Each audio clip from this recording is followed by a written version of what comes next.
살다 보면 우리의 마음이 공고함에 둘러싸일 때가 있지요. 왠지 몸에 힘이 없고 그럴 때가 있습니다.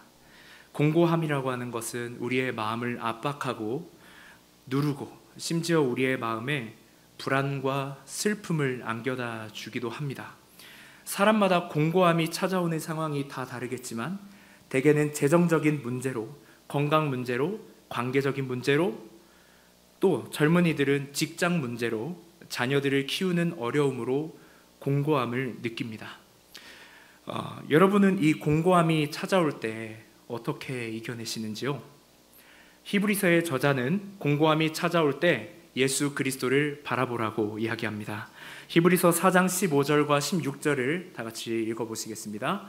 우리에게 있는 대제사장은 우리의 연약함을 동정하지 못하실 이가 아니오 모든 일에 우리와 똑같이 시험을 받으신 이로되 죄는 없으시니라. 그러므로 우리는 긍휼하심을 받고 때를 따라 돕는 은혜를 얻기 위하여 은혜의 보좌 앞에 담대히 나아갈 것이니라. 아멘. 주님은 우리의 공고함을 아십니다. 주님은 우리가 공고할 때 우리에게 강림하셔서 우리의 도움이 되시는 분인 줄 믿습니다. 때를 따라 돕는 은혜를 얻기 위하여 날마다 은혜의 보좌 앞에 나아가는 저와 여러분 되시기를 주님의 이름으로 축복합니다. 아멘. 이때 중요한 것은 주님을 신뢰하며 주님의 때를 기다리는 것입니다. 주님을 신뢰하고 주님의 때를 기다린다고 하는 것은 우리의 수고와 목과 때를 주님의 손에 의탁하는 것입니다. 내가 원하는 시기에 내가 원하는 때에 그것을 쟁취하려고 하는 것이 아니라 나의 모든 탐욕과 나의 시기를 내려놓고 주님께 맡기는 것이죠. 오늘 본문에 등장한 유다 제12대 왕 아하스는 하나님을 참 신뢰하지 않는 왕이었습니다. 그는 하나님의 때를 기다리지도 않았습니다. 열왕기하 16장 2절에서 저자는 아하스에 대해 평가하기를 그는 다윗과 같지 아니하여 하나님 앞에서 정직히 행하지 않았고, 이어서 3절에는 아하스는 이스라엘의 여러 왕의 길로 행했다고 합니다. 여러분, 아하스는 유다 왕이죠. 유다 왕이 이스라엘의 악한 왕들의 길로 걸었다는 표현은 유다 왕으로서 받을 수 있는 최악의 표현을 받은 것입니다. 최악의 평가를 받은 것이죠. 이스라엘의 여러 왕들은 어떤 길을 걸었던 사람들이었습니까? 역대하 28장 2절을 다 같이 읽어보시겠습니다. 이스라엘 왕들의 길로 행하여 바알들의 우상을 부어 만들고, 역대하 28장은 아하스에 대한 평행 본문이라고 불리는 구절입니다. 이 역대하 28장을 보면 아하스에 대해서 더 자세히 기록이 되어 있습니다. 이 아하스가 이스라엘 왕들의 길로 행했다는 것은 곧 바알들을 섬기는 그런 우상을 부어 만든 일이었다는 것이죠. 이스라엘 왕들은 하나님이 아닌 이방 종교신이었던 바알을 섬겼던 것입니다. 심지어 아하스는 이방 사람의 가증한 일을 부러워하며 따랐는데, 이 정신 나간 왕이요, 이방 사람의 무엇을 본받았냐면 자기 아들을 불 가운데로 지나가게 하는 몰렉 제사를 본받았어요. 몰렉은 밀콤이라고도 부르는 우상입니다. 밀콤, 여러분 들어보셨죠? 밀곰, 이렇게도 많이 들어보셨을 거예요. 이 우상은 노쇠로 된 사람의 몸에 황소머리 형상을 했고, 두 팔을 앞으로 이렇게 쭉 뻗고 있었어요. 이 몰렉 제사가 행해지는 날이 되면 사람들은 먼저 몰렉 신상을 불로 활활 태웁니다. 그리고 부모가 불로 달구어진 몰렉 신상의 팔 위에 어린 아이를 올려놓고 걸어가게 합니다. 그리고 어린 자녀는 활활 타는 몰렉 형상 위에서 불태워져서 화로 안으로 굴러 떨어집니다. 혹여라도 어린 자녀의 북소리가, 어린 자녀의 비명소리가 부모에게 들릴까봐 옆에는 사람들이 큰 북을 쳐요. 둥둥 지고 그 앞에서는 나팔을 붑니다. 왜 이렇게 한 것일까요? 이들은 이런 인신 제사가 정결 예식이라고 믿었기 때문이에요. 이런 말도 안 되는 일이 어디 있습니까? 이는 하나님 앞에서 가증한 일이었습니다. 정신 나간 것이죠. 다시 말해 하나님이 보실 때 아하스는 혐오스럽고 역겨운 행동을 했던 사람이었다는 것입니다. 가증스러운 일을 했다는 말에는 그와 같은 의미가 담겨 있습니다. 그런데 그의 악행은 여기서 끝나지 않습니다. 오늘 본문 4절을 보면 아하스가 산당들과 작은 산 위와 모든 푸른 나무 아래에서 제사를 드리고 분향했다고 하죠. 아하스는 누구에게 제사하며 분향했을까요? 바알이었을 겁니다. 밀콤이었을 겁니다. 그 외에도 가나안의 여러 우상들을 향해서 제사했을 것입니다. 아하스는 다신교 신봉자였어요. 그는 어떤 신이라도 좋으니 자신을 도와달라고 기도했습니다. 기도의 원인이 자신의 공고함이 되었든 슬픔이 되었든 전쟁이 되었든 경제와 문화, 정치가 되었든 어떤 신이든 이렇게 힘들어하는 나를 도와주기만 한다면 언제든 자신을 헌신하여 드릴 수 있는 준비가 되어 있다는 그의 고백이 담긴 구절입니다. 그러던 어느 날 아람의 르신이라고 하는 왕이 이스라엘의 베가 왕과 합세하여 예루살렘을 공격합니다. 연합군은 비록 유다를 정복하지는 못했지만 아하스를 포위하고 엘랏이라고 하는 지역을 탈환합니다. 엘랏은 이전에 유다 왕 우시아가 영토로 흡수했던 곳이에요. 그러나 아하스 시대가 되자 다시 탈환된 것이죠. 이에 아하스는 발등에 불이 떨어졌습니다. 발등에 불이 떨어졌을 때 그는 어떻게 행동했을까요? 자, 7절을 읽어보겠습니다. 아하스가 아수르 왕 디글랏 빌레셀에게 사자를 보내 이르되 나는 왕의 신복이요 왕의 아들이라. 이제 아람 왕과 이스라엘 왕이 나를 치니 청하건대 올라와 그 손에서 나를 구원하소서 하고. 아멘. 아하스는 발등에 불이 떨어졌을 때 하나님을 찾지 않습니다. 아하스는 아수르의 세 번째 왕이었던 디글랏 빌레셀을 찾아요. 어쩌다 엘랏이 아람에게 넘어갔는지도 모르고 헛발을 짚고 있는 거예요. 엘랏이 아람에게 넘어간 배경은 역대하 28장 5절과 6절에 기록되어 있습니다. 다 같이 한번 읽어보시죠. 그러므로 그의 하나님 여호와께서 그를 아람 왕의 손에 넘기심에 그들이 쳐서 심히 많은 무리를 사로잡아 다메섹으로 갔으며 또 이스라엘 왕의 손에 넘기심에 그가 쳐서 크게 사륙하였으니 다음이요 이는 그의 조상들의 하나님 여호와를 버렸음이라. 르말랴의 아들 베가가 유다에서 하루 동안에 용사 12만 명을 죽였으며 이어지는 7절을 보면 왕의 아들과 국내 대신 총리 대신이 그 전쟁에서 죽었다고 기록되었어요. 자, 8절도 한번 읽어보시겠습니다. 이스라엘 자손이 그들의 형제 중에서 그들의 아내와 자녀를 합하여 20만 명을 사로잡고 그들의 재물을 많이 노략하여 사마리아로 가져가니. 아멘. 아람에게 그냥 엘랏이라고 하는 지역을 빼앗기고 유다 사람들이 그 지역에서 쫓겨났다 정도가 아닌 것이에요. 무려 용사 12만 명이 죽고 왕의 아들과 나라의 기둥들이 죽습니다. 또한 아내들과 어린 자녀들 20만 명이 노예로 끌려갑니다. 그런데 이 잔혹한 전쟁이 사실 이렇게 시작했더라는 거예요. 여호와 하나님께서 아하스를 아람에게 넘겨주셨다. 하나님으로부터 진노를 받은 것입니다. 하나님으로부터 진노를 받았으면 다시 하나님을 찾고 회개하여 부르짖을 법도 한데 이 아하스는 아수르를 의지했더라는 거예요. 디글랏 빌레셀을 의지했다는 것은 단순히 힘 있는 족속을 따랐다는 것 그 이상의 의미를 가지고 있어요. 아하스는 그동안 동산에 올라가면서까지 다양한 우상들에게 제사를 드렸던 사람입니다. 그가 점점 강력한 제국으로 변해갔던 아수르를 보면서 여러분 무슨 생각을 했을까요? 아수르의 신이 다른 신들보다 더 강하네? 아수르의 신은 역시 강해. 그러면서 디글랏 빌레셀을 찾은 것입니다.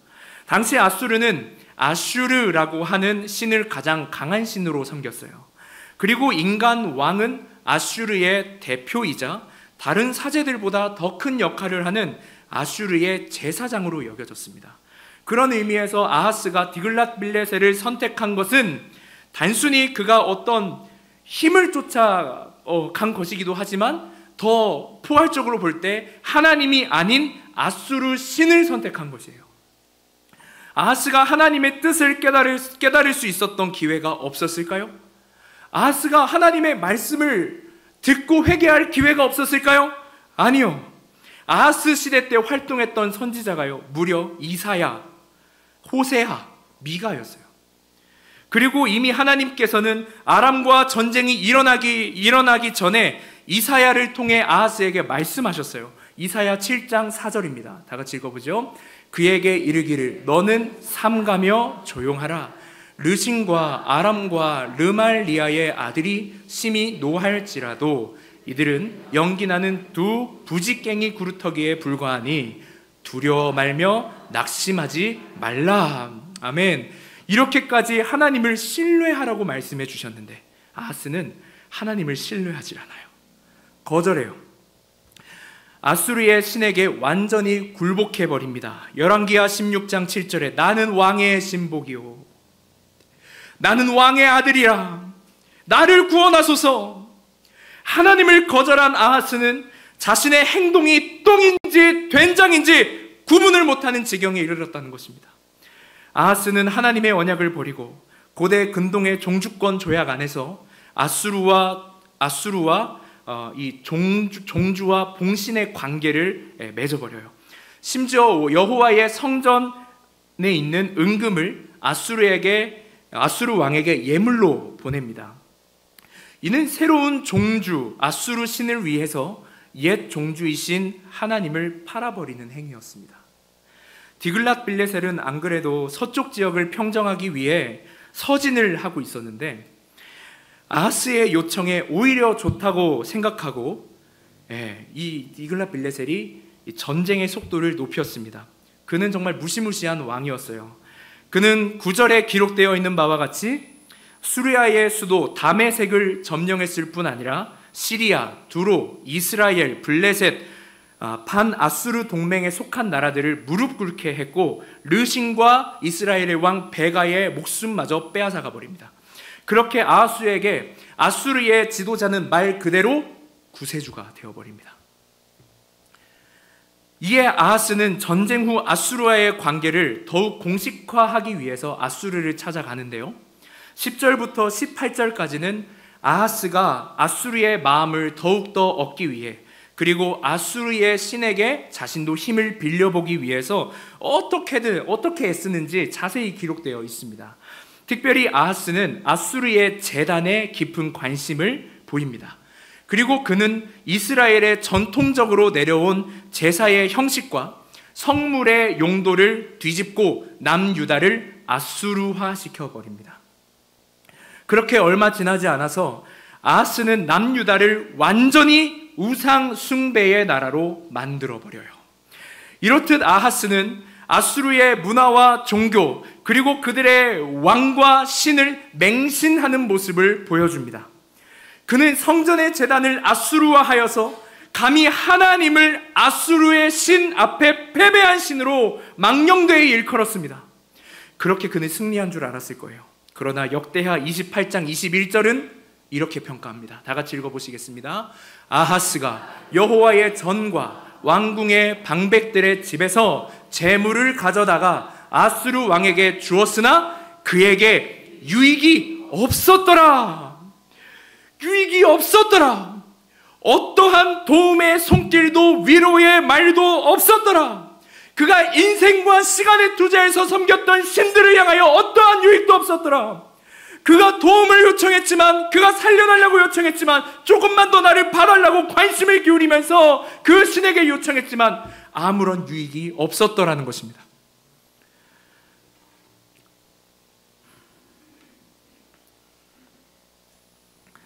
하나님 외에 나를 승리하게 해줄 것 같았던, 그리고 실제로 잠깐 일을 잘 풀리게 해주었다는 그 신을 따라갔는데, 디글랏 빌레셀 그 인간을 따라갔는데, 그 나라를 쫓아갔는데, 그 힘을, 그 권세를 쫓았는데 아무 유익이 없었더라.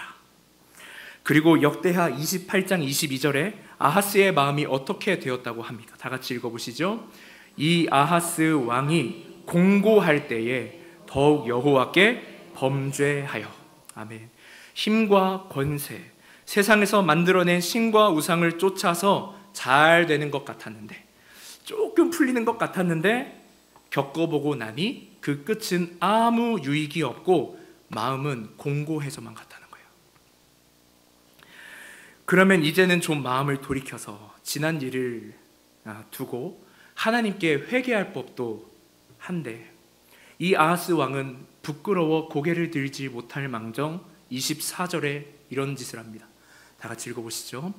아하스가 하나님의 전의 기구들을 모아 하나님의 전의 기구들을 부수고 또 여호와의 전 문들을 닫고 예루살렘 구성마다 제단을 쌓아 다른 신들에게 분향하였더라. 아하스는 공고할 때 끝까지 하나님을 신뢰하지 않았습니다. 하나님께서는 그동안 아하스에게 수없이 많은 기회를 주셨습니다. 그가 공고할 때, 두려울 때, 적이 연합하여 자신들에게 밀고 들어올 때, 마음이 울적할 때, 슬플 때, 이러지도 저러지도 못할 때 수없이 많은 기회를 주셨습니다. 심지어 이렇게까지 말씀을 해주셨어요. 이사야 7장 14절, 그러므로 주께서 친히 징조를 너희에게 주실 것이라. 보라, 처녀가 잉태하여 아들을 낳을 것이요 그의 이름을 임마누엘이라 하리라. 여러분, 하나님께서는 예정하신 자들을 구원하시기 위해서 오실 메시아 예수의 탄생에 대한 예언을 그에게 주셨음에도 불구하고 아하스는 마음을 돌이키지 않습니다. 하나님께서 그에게 그 나라를 구원할 메시아를 보내주시겠다고 함에도 불구하고 그는 그것을 신뢰하지 않습니다. 여러분, 우리도 이 아하스와 같이 공고할 때가 있지 않습니까? 그때마다 우리가 선택하는 것이 무엇입니까? 현실적으로 사람들에겐 너무나 많은 선택지가 있는 것 같아요. 불 가운데 자녀를 지나가게 하는 것과 같은 여러 가지 극단적인 선택을 할 수도 있고, 말씀을 덮고 인격을 무시한 채 무작정 들이대는 맹종, 광신을 선택할 수도 있어요. 신앙이라고 하는 이유로 이웃을 박해하고 그들을 멸시하는 거예요. 하나님을 몰라 이리저리 흔들며 이것도 하나님의 뜻, 저것도 하나님의 뜻이라고 하면서 똥인지 된장인지 구분하지 못하는 신앙을 갖게 될 수도 있습니다. 하나님을 진실로 믿고 사랑하자고 하는 그 갈급함 때문에, 간절함 때문에 교회를 오는 것이 아닌 이신 저신 다 따라다니며 마치 주일에 취미 생활하듯이 교회를 오고 갈 수도 있고, 세상의 힘과 권세, 명예와 이 성공이라고 하는 이유로 무작정 인생을, 내 시간을 투자해야 할 수도 있어요.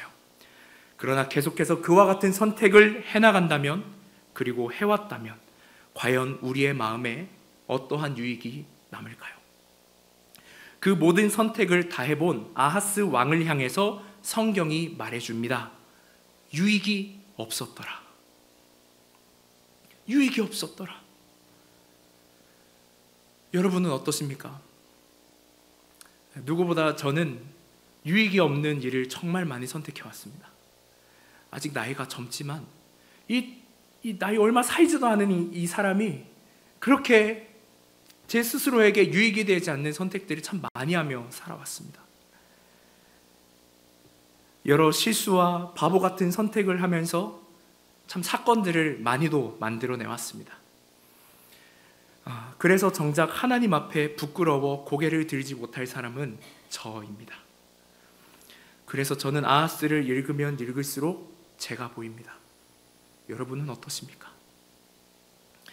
아하스가 공고할 때 하나님을 선택했더라면 하나님께서는 반드시 일하셨을 것입니다. 비참과 하나님의 형상을 완전히 박살난 그의 모습 속에 하나님을 구하는 그 간절함이 그 안에 있었다면 하나님께서 임마누엘 하셨을 것입니다. 하나님께서는 오늘도 우리에게 똑같은 기회와 말씀을 주십니다. 두려워하지 말며 낙심하지 말라. 너를 공고하게 하는 그 일은 주 앞에 결코 서지 못하며 이루어지지 못하리라. 하나님께서 우리와 함께 하기를 원하십니다. 평안할 때나 공고함 가운데 있을 때나 언제나 임마누엘 하나님을 신뢰하는 저와 여러분 되시기를 바랍니다. 여러분, 우리에게 유익이 되는 것은 오직 그 하나님의 은혜와 하나님의 사랑뿐입니다. 그 사랑을 쫓아 우리의 삶 한 부분 한 부분을 온전히 드리며 산 제사로 주 앞에 나아갈 때 주님이 우리를 흠양하여 주실 것입니다. 그 주님과 함께 동행하는 저와 여러분 되시기를 주님의 이름으로 축복합니다. 아멘.